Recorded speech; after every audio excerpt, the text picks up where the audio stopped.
night that she was murdered? It was very bitter. She said she was glad I knew, that she hated all the sneaking around. She said she wanted a divorce in Reno. What was your response? I told her I would not grant one.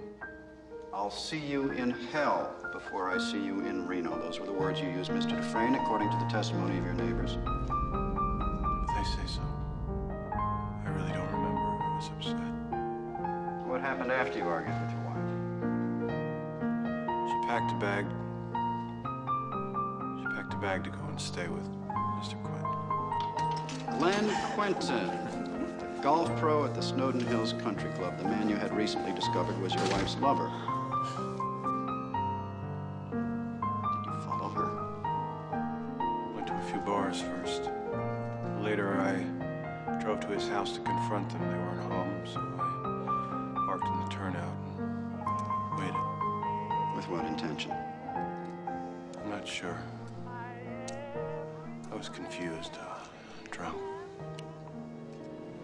I think mostly I wanted to scare them. When they arrived, you went up to the house and murdered them. No, I was sobering up. I got back in the car and I drove home to sleep it off. Along the way, I stopped and I threw my gun into the Royal River. I feel I've been very clear on this point. Well, where I get hazy is where the cleaning woman shows up the following morning and finds your wife in bed with her lover riddled with .38 caliber bullets. Now, does that strike you as a fantastic coincidence, Mr. Dufresne, or is it just me? Yes, it does.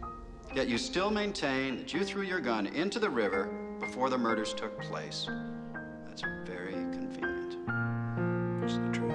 The police dragged that river for 3 days and nary a gun was found. So there could be no comparison made between your gun and the bullets taken from the blood-stained corpses of the victims.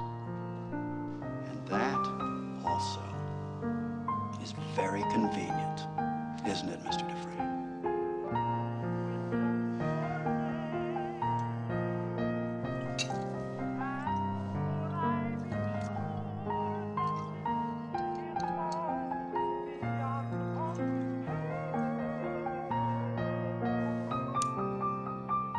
Ladies and gentlemen, you've heard all the evidence. You know all the facts. We have the accused at the scene of the crime. We have footprints, tire tracks. We have bullets strewn on the ground which bear his fingerprints.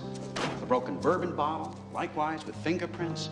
And most of all, we have a beautiful young woman and her lover lying dead in each other's arms.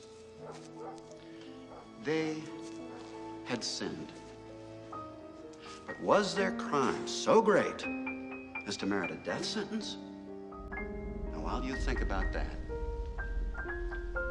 think about this. A revolver holds 6 bullets, not 8.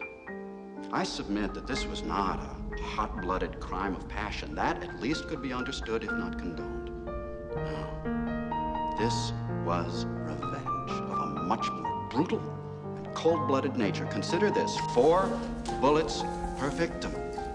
Not 6 shots fired, but 8. That means that he fired the gun empty and then stopped to reload so that he could shoot each of them again. An extra bullet per lover, right in the head. You strike me as a particularly icy and remorseless man, Mr. Dufresne. It chills my blood just to look at you. By the power vested in me by the state of Maine, I hereby order you to serve 2 life sentences back to back. 1 for each of your victims.